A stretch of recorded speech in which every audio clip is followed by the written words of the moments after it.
સુરતમાં પનીર, ચીઝ, ઘી, મરી મસાલા કરતી એક ભેળસેળ અટકાવવા માટે ફૂડ વિભાગે કવાયત હાથ ધરી દીધી છે।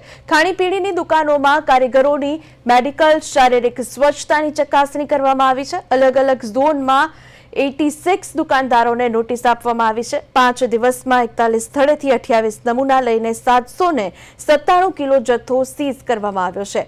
તો 54 કિલો પનીરનો નાશ કરવામાં આવ્યો છે। દુકાનમાં પનીર, ચીઝ, એનાલોંગ, ઘી જેવી દૂધની બનાવટોમાં વધુ ભેળસેળ જોવા મળે છે। તો શહેરમાં લારી, રેસ્ટોરન્ટ અને 120 કિલો જથ્થાનો નાશ કરવામાં આવ્યો છે। તો નગરપાલિકા દ્વારા 1 લાખ ઉપરના દંડની વસૂલાત કરવામાં આવી છે।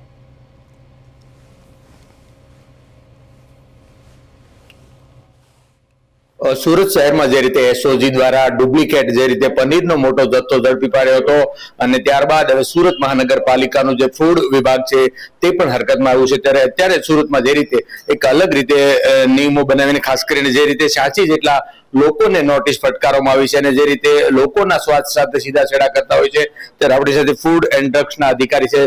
સાહેબ, શું કહેશો, જે રીતે એસઓજીની રેડ કરીને ત્યારબાદ હવે મહાનગરપાલિકા કડક કાર્યવાહી કરી રહી છે, કઈ રીતની કાર્યવાહી? હું BR number food safety officer, deputy commissioner Hilchand hospital સાહેબ અને આરોગ્ય અધિકારી સાહેબની સીધી સૂચનાના માર્ગદર્શન હેઠળ સુરત મહાનગરપાલિકાના ફૂડ વિભાગ દ્વારા ગત અઠવાડિયે ટોટલ 41 સંસ્થાઓની તપાસણી કરી પનીરના 16 નમૂના, ચીઝના 3 નમૂના, ઘીના 10 નમૂના અને 28 નમૂના મરી મસાલાના લઈ અને પૃથ્થકરણ લેબોરેટરીમાં મોકલી આપવામાં આવે છે। તેમજ 797 કિલો શંકાસ્પદ જથ્થો સીઝ કરવામાં આવ્યો છે અને 54 કિલો જેટલો જથ્થો નાશ કરવામાં આવ્યો છે, અખાદ્ય જથ્થો।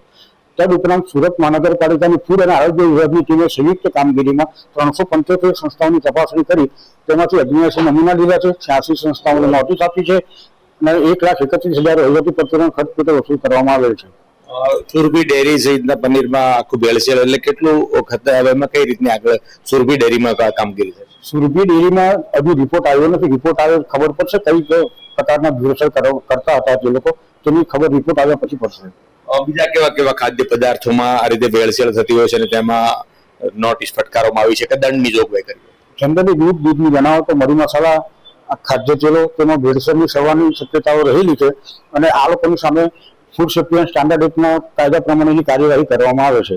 વેપારીઓને શું કહેશો, ખાસ કરીને જે રીતે લોકોના વેપારીઓને ખાસ એટલું જણાવવાનું કે તે લોકોએ ખોટી એમાં પડ્યા વગર જે જેન્યુઇન કામ છે, સારી વસ્તુ લોકોને પૈસા લે પ્રમાણે વસ્તુ આપવાની તે લોકોની ફરજ છે।